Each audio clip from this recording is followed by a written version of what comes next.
వదిన గారు, నేను చెప్పే నిజం మీ మనసును బాధ పెట్టేదాయనా? తెలిసి కూడా నిజం దాచటం భావ్యం కాదు. ఏంటా నిజం? కొత్త జంట సంసారం సవ్యంగా ఉండాలని, వంశాభివృద్ధి బావుండాలని మీరు శోభనానికి ముహూర్తం పెట్టించారు. కానీ వాళ్ళ మధ్య రాత్రి కార్యం జరగలేదు.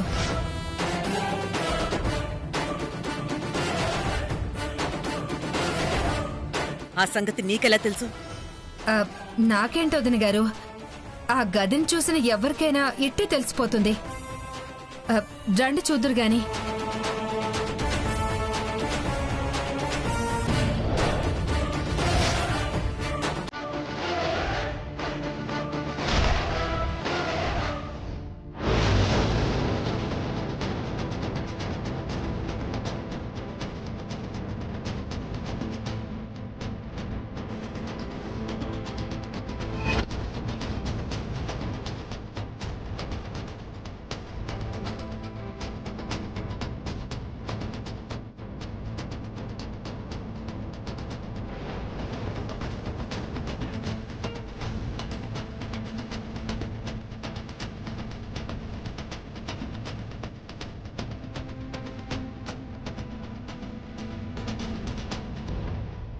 వదిన గారు, కొత్త కోడలే ఏదో రాద్ధాంతం చేసుంటుంది. శోభనం ఆగిపోయింది. మీ మాట జవదాటని కైలాష్ రాత్రంతా నిద్రపోకుండా పాపం ఎంత బాధపడ్డాడో. పక్క వాళ్ల జీవితాల్లోకి తొంగి చూసే దరిద్రపు ఆలోచనలు మానుకుంటే బావుంటుంది. నా కొడుకు కోడలు మధ్యలో నేనే తలదూర్చను. నీకే హక్కుందని చొరవ చూపిస్తున్నావు. ఇంకొక్కసారి ఇలా ప్రవర్తిస్తే ఊరుకోను. జాగ్రత్త. క్షమించండి వదిన గారు, తప్పు సరిదిద్దాలని అన్నానే తప్ప మరో ఉద్దేశం కాదు.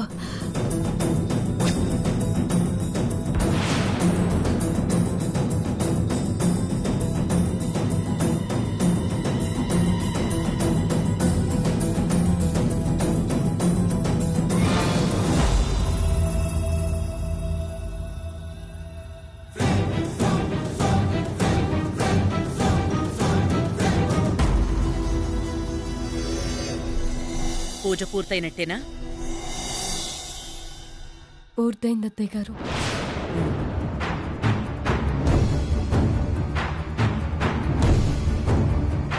నాతో రా.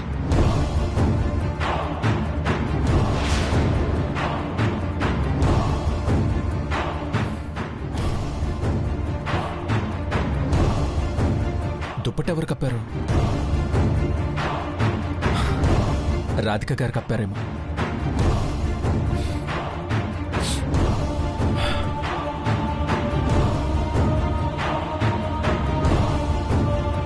అమ్మో, 9 అయిపోయిందా?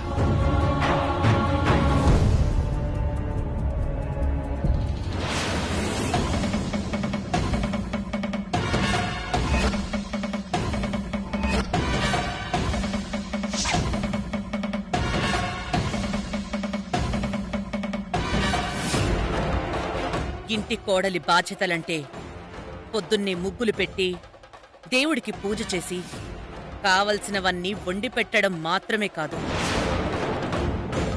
నా వల్లేమైనా పొరపాటు జరిగిందా అత్తయ్య గారు? రాత్రి మీ కార్యం జరిగిందా?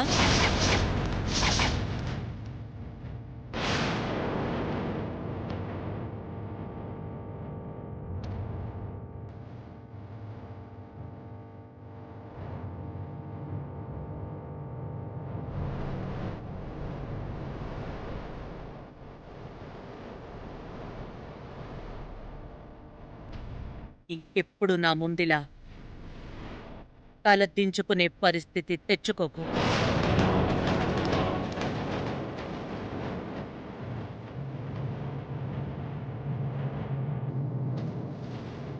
భార్య అంటే కార్యేషు దాసి, కరణేషు మంత్రి, భోజ్యేషు మాత మాత్రమే కాదు, శయనేషు రంభ కూడా. అది గుర్తు పెట్టుకుని మసలుకో.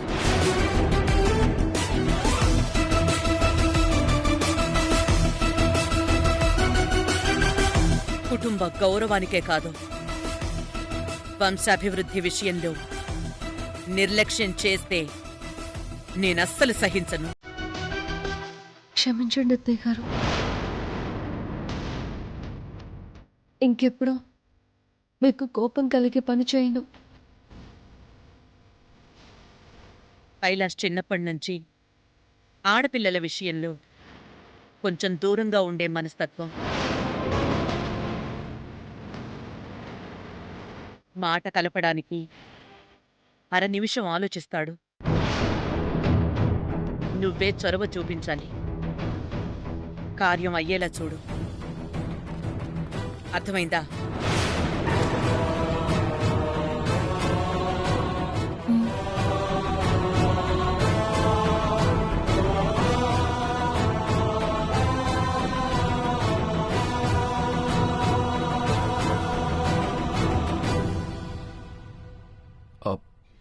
సారీ రాధిక గారు. మీరెందుకు సారీ చెప్తున్నారు?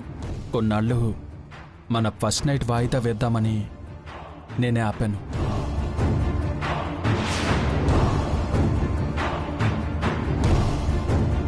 నా మూలంగా అమ్మతో మీరు మాటలు పడ్డారు. అత్తయ్య గారు అన్నదానికి నేనేం ఫీల్ కాలేదండి. పెద్దవాళ్ళన్నాక పిల్లల విషయంలో వాళ్ళకుండే బాధ ఆరాటం వాళ్ళకుంటాయి.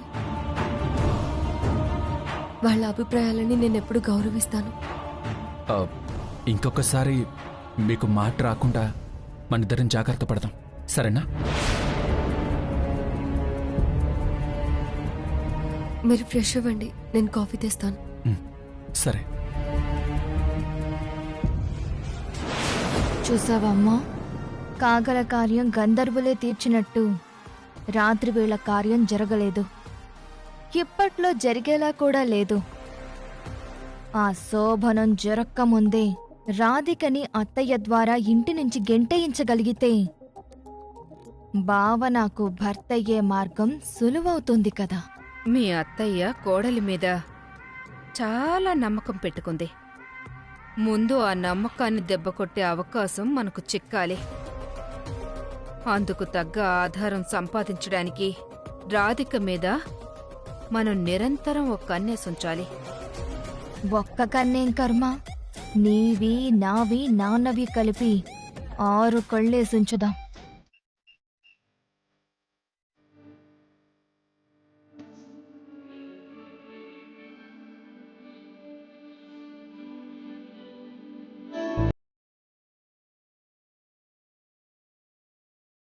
ఏమండి, టిఫిన్ రెడీ అయిపోయింది, త్వరగా రండి.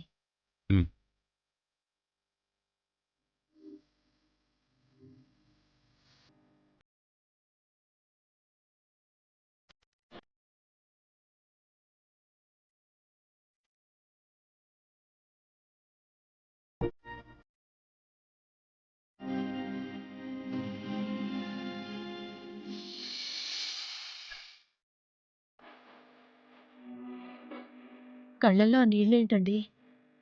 జ్ఞాపకాలు మదిలో మెదిలితే కన్నీళ్ళేగా పలకరిస్తాయి. ఇలా అయితే ఎలా అండి? మీరు దిగులు పెట్టుకుంటున్నారని తెలిస్తే రాధిక అస్సలు తట్టుకోలేదు.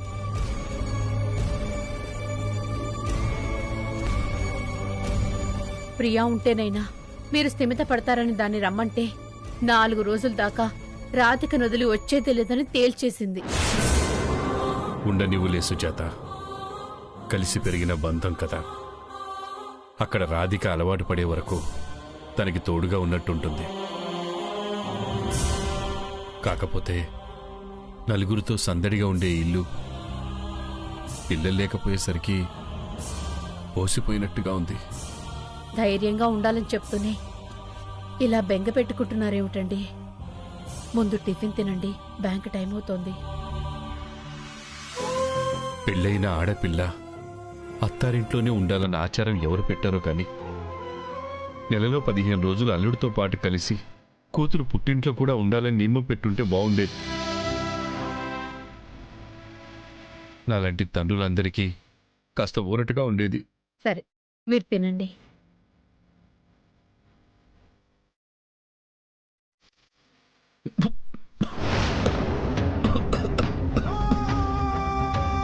ఏమండి ఏమైంది?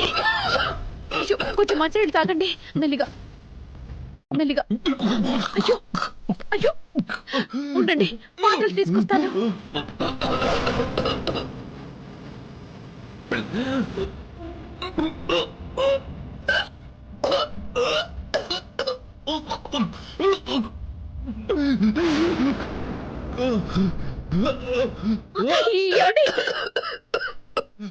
ఏమండి?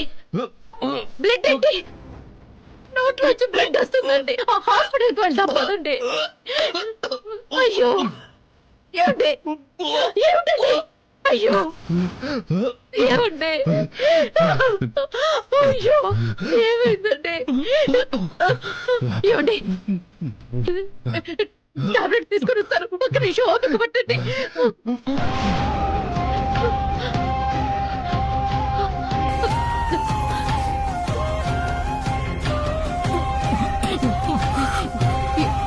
ఏమండి? ఈ టాబ్లెట్స్ వేసుకోండి.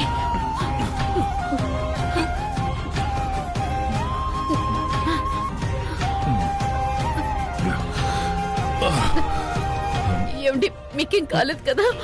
సుచేత, నువ్వేం కంగారు పడకు. రాధిక కడుపులో కాయ కాసేంత వరకు ఆ దేవుడు నాకు ఆయుష్నిస్తాడన్న నమ్మకం ఉంది.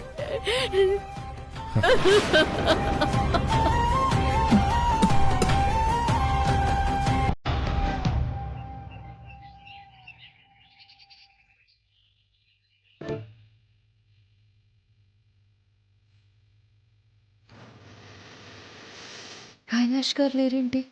అత్తయ్య గారు ఆయన టిఫిన్కి తీసుకురమ్మన్నారు కదా.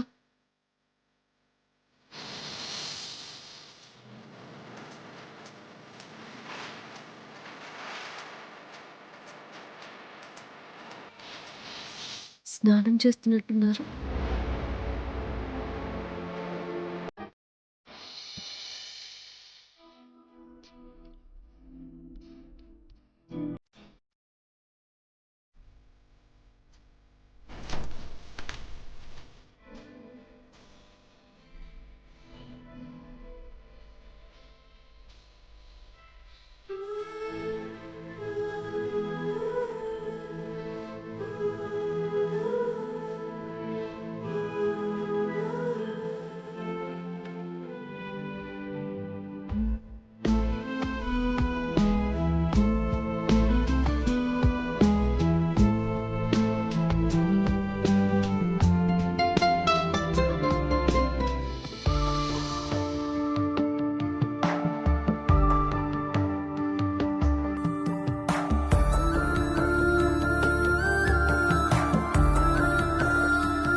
నేనిలా టవల్ మీద రాధికకి ఎదురుగా వెళ్తే తను ఇబ్బంది పడుతుంది.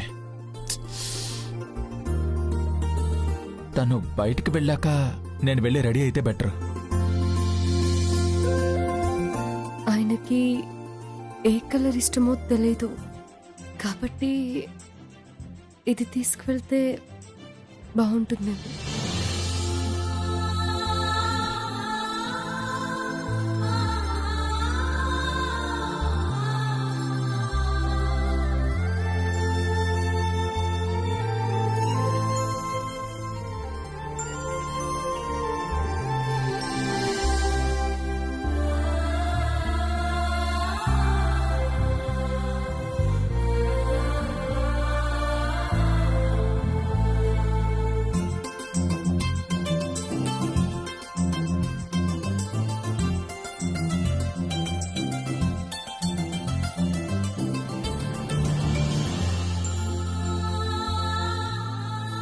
రాధిక, తొందరగా రండమ్మా. వస్తున్నాం అత్తయ్య గారు. ఈయన ఇంకా రాలేదంటే కలిసి వెళ్ళకపోతే భర్తతో కలిసేందుకు రాలేదని అత్తయ్య గారు ఏమైనా అంటారేమో. అమ్మయ్యా, అమ్మ పిలిచింది అంటే రాధిక వెళ్ళిపోయి ఉంటుంది. వెళ్దాం.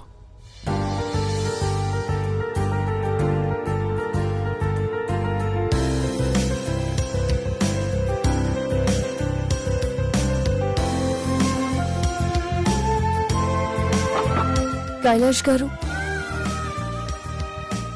చెప్పండి రాధిక గారు. అత్తయ్య గారు టిఫిన్ చేయడానికి పిలుస్తున్నారు. మీరు త్వరగా వస్తే కలిసి వెళ్దామని. నాకు కొంచెం టైం పడుతుంది రాధిక గారు. మీరు వెళ్ళండి, నేను బయటకు వస్తాను. బయటికి రావడం ఏంటండి? అంటే రెడీ అయి వస్తానని చెప్తున్నాను. పర్లేదండి, నేను వెయిట్ చేస్తాను. ఆలస్యం అయితే అమ్మ ఏమైనా అనుకుంటుందేమో. ముందు మీరు వెళ్ళి నేను వస్తున్నానని చెప్పండి. సరేనండి. ఓకే అండి, thank you.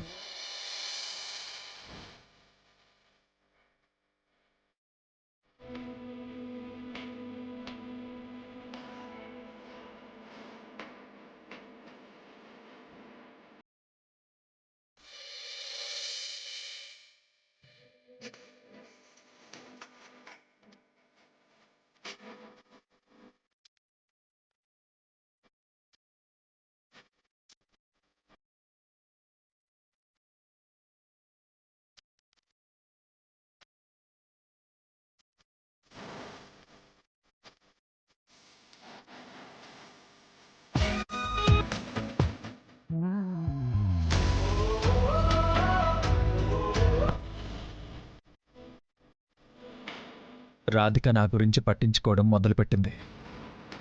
I'm so happy.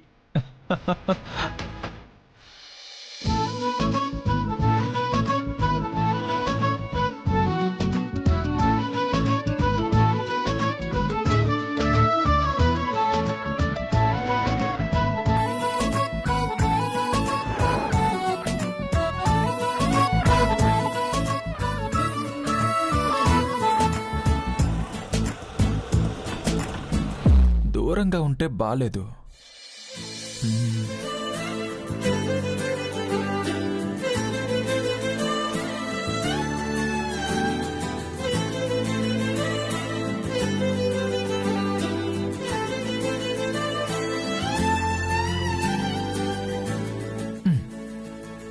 ఇప్పుడు చూడు ఎంత అందంగా ఉందా.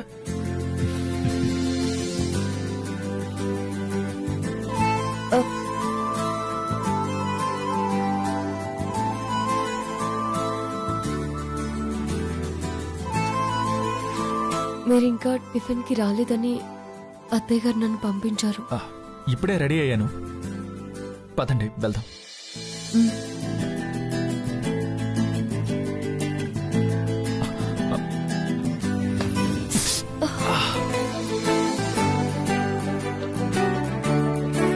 సారీ. I'm sorry. సరే వచ్చేయండి. రాధిక గారు, అది మీ బట్టలు సపరేట్గా ఎందుకు? నా బట్టల పక్కన స్పేస్ ఉంది కదా, కలిపి పెట్టండి, బాగుంటుంది. మీరు పదండి.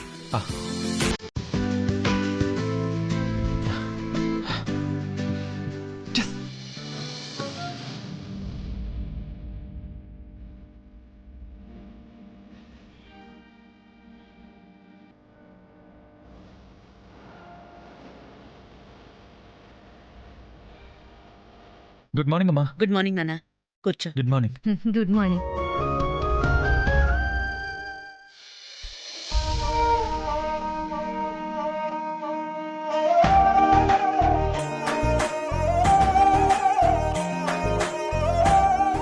గుడ్ మార్నింగ్ జహాపనా. Good morning. రాత్రి నా అల్లరి మిమ్మల్ని ఇబ్బంది పెట్టుంటే really sorry. It's okay. Fun కోసం చేసినప్పుడు సారీ చెప్పాల్సిన అవసరం ఏముంది? It's okay.